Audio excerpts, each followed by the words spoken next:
¿Qué tal? ¿Cómo estáis? Bienvenidos a Libros con Marco. ¿Qué tal, José María? Muy bien, encantado de estar aquí otra vez contigo. Hoy vamos a hablar de los 80. Hoy vamos a hablar de los 80 con un gran crítico musical, un gran ¿Tú conoces periodista. esa canción de Golpes Bajos de No mires a los ojos de la gente? Sí. Todos mienten. Víctor Lenore, ¿qué tal? Muy bien. Bienvenido. Muchas gracias por invitarme. Hoy vamos a hablar de un libro, Espectros de la movida, ¿por qué odiar a los años 80? ¿Tú haciendo amigos, Víctor? Sí, bueno, creo que es una tesis que tenía su sentido explicar, ¿no? Porque hay mucho consenso de izquierda y derecha. Ahora, por ejemplo, van a hacer un museo de la movida, ¿no? Y están de acuerdo Sí. todos los grupos políticos en Madrid. Entonces creo que había que representar un poco otra opción que existe, que es el cuestionamiento de esa época, el cuestionamiento cultural sobre todo. Porque crees que no todo fue muy brillante, sino todo lo contrario, que había mucha mediocridad. Sí, a ver, yo creo que cuando lees cualquier manual del siglo XX de historia o de sociología, todo el mundo reconoce, también de izquierda o derecha, que los 80 fueron un punto de inflexión, ¿no? Hay una revolución, solemos hablar mucho de las revoluciones izquierdistas, pero hubo una revolución conservadora muy potente, ¿no? Impulsada por Ronald Reagan en Estados Unidos, por Margaret Thatcher en Inglaterra y, curiosamente, en España por un presidente socialista que fue Felipe González. Entonces, eso fue un cambio cultural sísmico que se ha analizado en política y en sociología, pero las consecuencias culturales creo que no están no se escribe mucho sobre ellas. Antes de llegar a la cuestión de la perspectiva política sobre la movida y los 80, me gustaría que hablaras un poco también del lado lúdico, festivo de la movida. Es decir, yo viví la movida antes de la movida, antes de que se le diera el nombre de movida. Me acuerdo que hicimos una entrevista a Alaska y los Pegamoides entonces Olvido y Carlos se rieron de la palabra movida que acababa de ser publicada bueno, no me acuerdo por qué crítico musical, acaba de salir y se rieron mucho, nos reímos todos mucho de la palabra movida como diciendo esto no es lo que nosotros hacemos. Pero para mí la movida, o sea, aquellos años fue por César Manrique, me parece que fue el que plasmó en un artículo la palabra. Pero para mí fue una especie de liberación también, no del franquismo, como se dice, sino una liberación con respecto a la pesadez de Jethro Tull, de Pink Floyd, de toda aquella cosa pesada que tenían los años 70, que fueron una década muy, muy dura en muchos aspectos, por lo menos tal como yo la viví. Entonces la movida, los Ramones, el punk, la New Wave, todo aquello fue una especie de liberación. De pronto nos rompíamos con algo que no era nuestro, que no era nuestro problema, ¿no? ¿Tú cómo ves o tienes una actitud completamente crítica o simplemente crítica ante la frivolidad, ante la exaltación de la frivolidad? No, yo lo veo exactamente como tú. O sea, creo que había mucha solemnidad. Por supuesto, la guerra civil y la dictadura llevaron a un enfrentamiento muy grande entre izquierdas y derechas, y lo que caracterizaba a ambos bandos, tanto el franquismo como al PC, era la solemnidad, ¿no? Entonces, claro, cuando tú tienes 18 años en los años 80, lo último que te apetece es seguir con toda la solemnidad que has mascado en casa de tus padres y sean de un bando o de otro, ¿no? Entonces, claro, las revoluciones, aunque no sean unas que valoras positivamente, siempre tienen que tener algo atractivo, ¿no? Y esto es lo que tenía la movida. También hay diferentes tipos de distopías, ¿no? Hay distopías tipo 1984 de Orwell y hay distopías tipo Un mundo feliz de Aldous Huxley, ¿no? En la distopía de Huxley, como se consigue el control de las personas es a través de liberar sus instintos, ¿no? Sus instintos de hedonismo, por ejemplo. Entonces esto tiene más que ver con la segunda, claramente. ¿Cuáles son las consecuencias culturales de la movida de los 80 en España? Pues las consecuencias culturales yo creo que es que se imponen una serie de valores que son un poco invisibles si no los estudias un poco, como el individualismo, la anglofilia, el consumismo, ese tipo de cosas, ¿no? que no las percibimos como políticas, ¿no? Cuando alguien se está divirtiendo mucho sin preocuparse de los conflictos que tiene alrededor, o cuando piensa que todas las cosas interesantes pasan en Londres, Nueva York y Los Ángeles, en vez de que puedan pasar en Sevilla, en Huelva o en Gerona, pues lo percibimos como una preferencia estética personal, no lo percibimos como un valor político. Pero creo que si estudias un poco más te das cuenta de que es un valor político que se va imponiendo muchas veces, lo vas incorporando sin que te des cuenta. Cantaba Alaska, quiero ser un bote de Colón y salir por la televisión. Totalmente, es que eso es un himno tan militante como uno que diga Las barricadas o que diga Cara al sol, ¿no? Y había muchos más, ¿no? Por ejemplo, el enamorado de la moda juvenil de Radio Futura, que Sí. luego se dieron un giro y viraron, pero hay muchísimos. Por ejemplo, si analizas las letras de ese periodo, las referencias a los complementos de moda son enormes, ¿no? Desde Tino Casal hasta Santiago Serón, ¿no? Que son dos personalidades muy diferentes. Entonces era todo una especie de... a ver, mi tesis realmente no es arriesgada, ¿no? Yo lo que me encontré al investigar era que las frases de los propios protagonistas de la movida decían esta tesis. Por ejemplo, recojo una de Almodóvar que decía: nosotros no éramos apolíticos, nosotros militábamos en la frivolidad. Y digo, es que ya no tengo yo nada que decir, lo dice él, que fue una persona con mucho talento y que fue una de las que mejor comprendía la movida, ¿no? Entonces hay una serie de frases que reconocen esto abiertamente. ¿Una revolución de niños pijos o bien? Bueno, yo creo que como todas las revoluciones que triunfan, y la movida triunfó, tiene que ser interclasista, ¿no? Con una sola clase social no consigues hacer la revolución, mucho menos con la clase alta, que suele ser mucho más, por definición, mucho más pequeña que la clase media y la clase baja. Entonces yo creo que fue un instrumento muy potente de socialización, donde se metieron personas de todas las clases, pero que acabaron convergiendo en esos valores que a mí un poco elitistas, ¿no? O sea, que si tú eras alguien valioso si estabas al corriente de las últimas tendencias en Londres o en Nueva York, no si eras una persona culta. Y de hecho es una época, si tú te repasas la Edad de Oro, apenas salen escritores, ¿no? Entrevistados por Paloma Chamorro. La Edad de Oro era el programa emblemático en televisión española de la movida, ¿no? Los libros... Ese rechazo a la solemnidad yo creo que tuvo aparejado una consecuencia, así como de Matute, de Rondón, que era como cualquier libro solemne. Entonces hubo una especie de desprestigio de cualquier cultura que requiriese un esfuerzo. Y cosa que hemos heredado, Víctor. Totalmente. Absolutamente. Sí. Y además ahora tiene las letras en mayúsculas. La frivolidad se ha hecho cultura con mayúsculas. Y además ellos dicen lo que es cultura y lo que no. Esas élites, ¿no? Totalmente. Yo recojo muchas veces cuando me entrevistan me preguntan sobre el libro como si fuera un libro histórico, ¿no? Sobre algo que ha pasado en los 80 y a mí lo que me interesaba subrayar es que es una cultura que se hace dominante en los 80 y llega hasta ahora. Y de hecho la propia Alaska, por ejemplo, cuando habla, dice que se siente súper a gusto ahora culturalmente, ¿no? Que encuentra que los artistas que triunfan jóvenes tienen los mismos valores que ella, ¿no? Por ejemplo, esta chica que se llama Yo soy una pringada, ¿no? O los Javis, que están haciendo una serie ahora de tributo a John Waters, que era un director de serie B como muy apreciado en la movida, o Z Tangana, por ejemplo, que es un cantante, un rapero que hace una variante del hip hop que se llama trap y que dice que sus dos influencias principales son Andy Warhol y Dalí, ¿no? Y que él no se ve como un artista, sino que se ve como un producto, ¿no? Esta canción de Quiero ser un bote de Colón y salir anunciado en la televisión que mencionabas, pues ahora tiene otra encarnación, que es la del trapero, que lo único que le sirve es venderse, y que con quien está a gusto es con Risto Mejide, ¿no? que es un publicista, claro, que triunfa en la televisión. Y solo faltaba Instagram en los 80. Claro, pero entre los 80 y esto vienen los hipsters, ¿no? ¿Que es otra variante o es una frivolización radical o una individualización total? ¿Es una forma ya completamente nueva, o es un reciclaje de la movida? Esa figura que es costumbrista y al mismo tiempo no lo es del todo, ¿qué papel juega en esta evolución?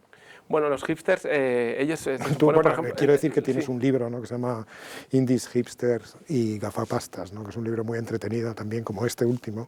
Y entonces pones el acento, el foco ahí, en otra tribu, en otro territorio. Sí, es un eslabón perdido entre los hipsters son un eslabón perdido entre la cultura de la movida y la cultura de Instagram ahora, ¿no? Creo que en realidad es como esta serie de valores que se van imponiendo desde los 80, contrastan mucho con... Para mí, la cultura más interesante que ha habido en España en los años recientes es la cultura del antifranquismo, ¿no?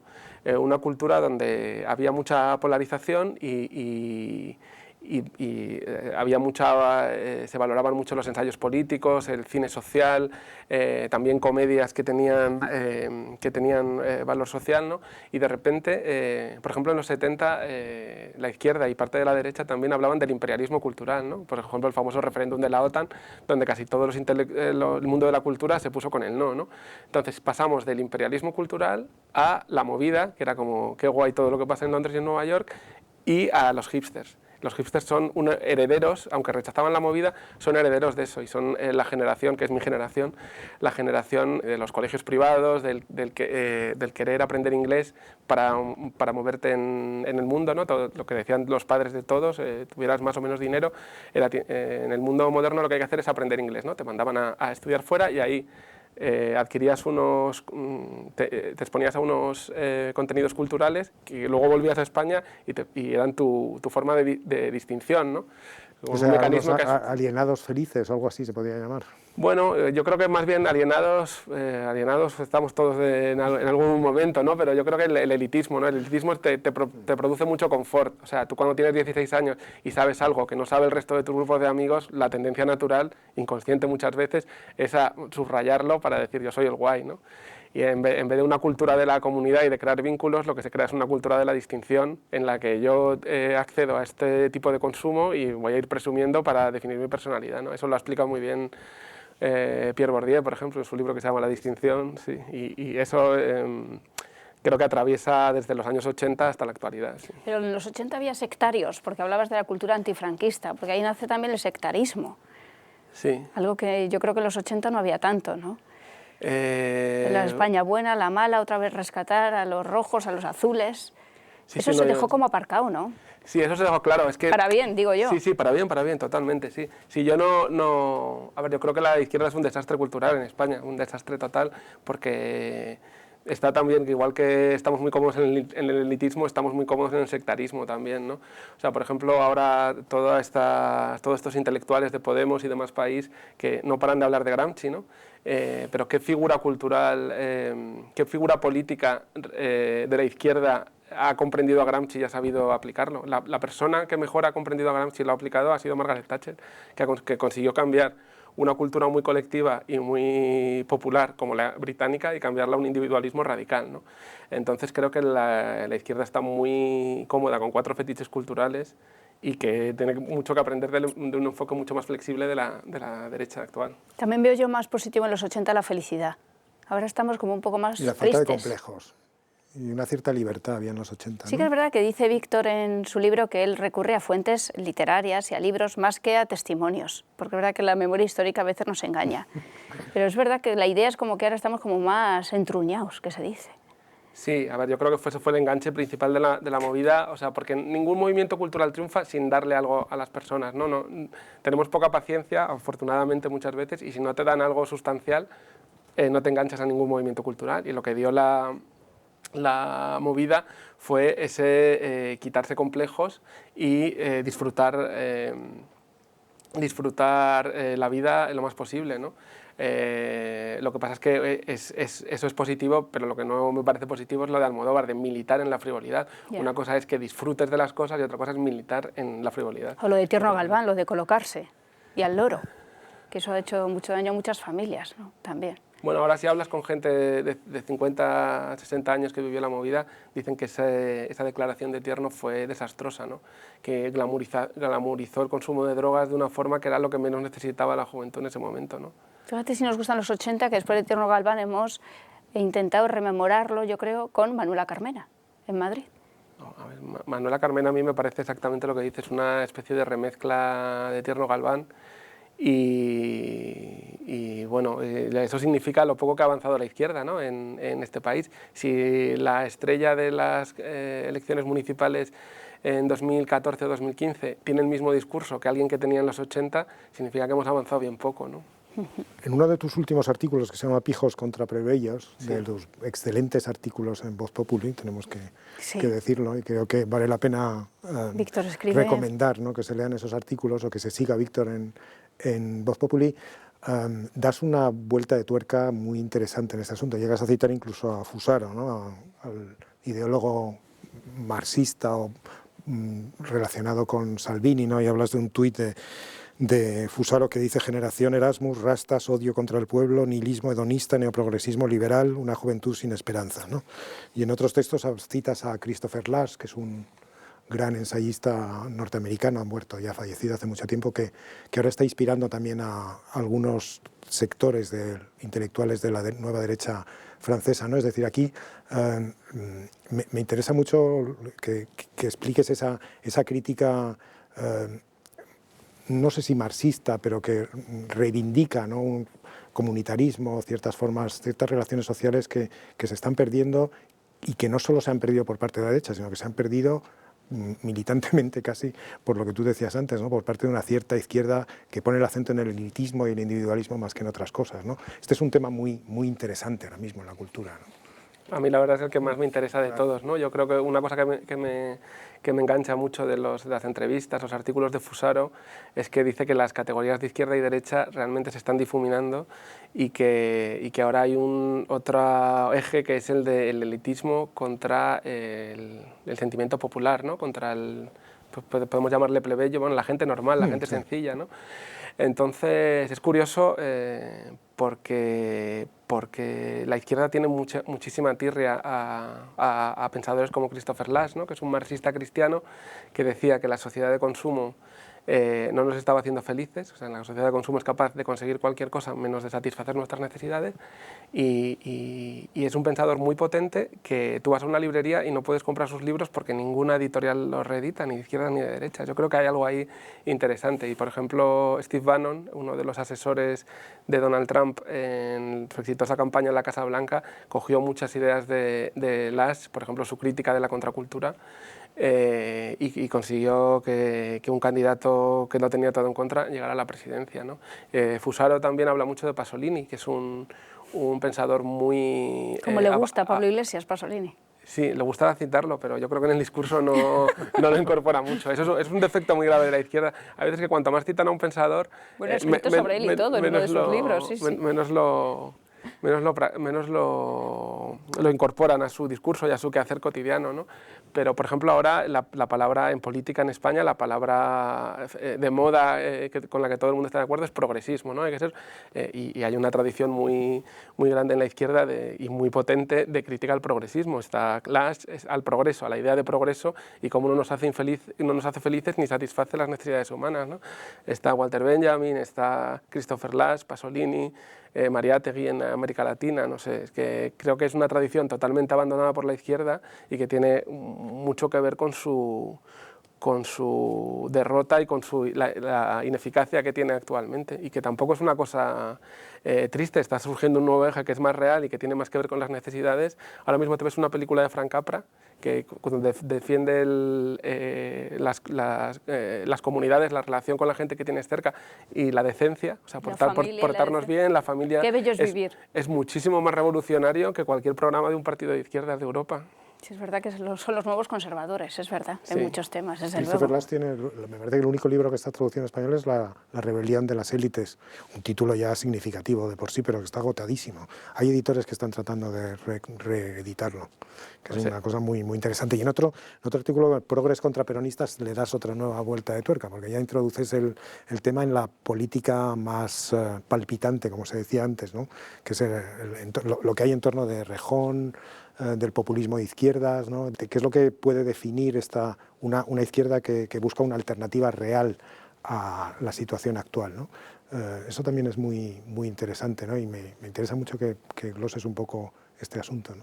Sí, yo creo que cualquier persona, yo creo que cada vez nos definimos menos por izquierdas y derechas y empezamos a pensar más en las necesidades reales que necesitamos para desarrollarnos plenamente como personas, ¿no?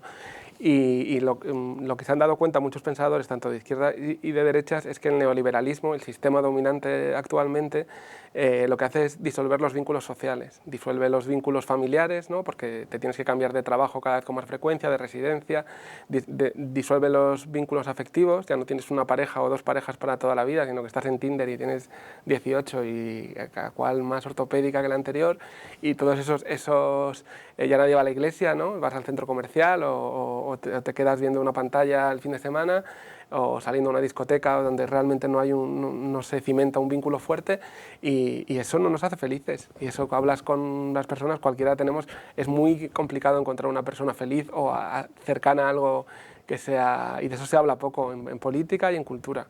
Y creo que la vuelta de estos pensadores conservadores tiene que ver con eso, con un deseo de la gente de tener unas vidas más plenas y más auténticas. Estamos hablando con Víctor Lenore de Espectros de la movida, ¿Por qué odiar los años 80? Un libro, yo creo, de ideología, un libro político, un libro sociológico, que es muy importante.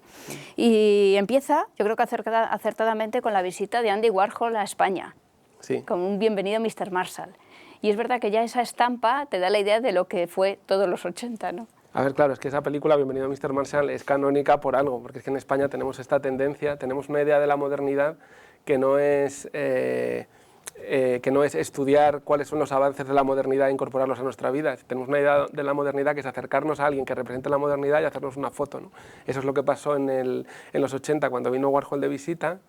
Y eso es lo que ha pasado, por ejemplo, recientemente, hace un año o algo así, cuando vino Tim Cook, el presidente de Apple, de visita a España, Sí. y visita a Pedro Sánchez, y Pedro Sánchez es todo sonrisas y todo halagos, y no le plantea cuestiones principales como por qué Apple no paga impuestos en España, porque está domiciliada en Irlanda, no le pregunta por las prácticas de trabajo infantil en Asia, es incapaz de cuestionarlo porque vemos a alguien que nos parece moderno, progresivo, avanzado o una figura de progreso y no somos capaces nos quedamos como mudos, no somos capaces de cuestionarles porque entonces parecemos carcas, antiguos, que no nos enteramos de qué va la vida contemporánea. Y creo que eso es lo que trajo en parte lo que trajo la movida y que lo que nos tenemos que quitar cuanto antes.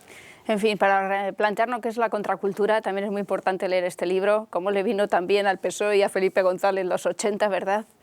En fin, Víctor Lenore, yo soy admiradora de los 80 y de aquella parte tan frívola, la verdad que a mí me gusta la frivolidad y la felicidad, pero todo lo que dices es verdad, te doy absolutamente la razón, es un análisis yo creo muy acertado. Como él decía, no es nada innovador, pero es que había que hacerlo, ¿no? Había que hacerlo, y además yendo a las fuentes, a los libros, más que a los testimonios, que ya sabemos que la memoria nos engaña.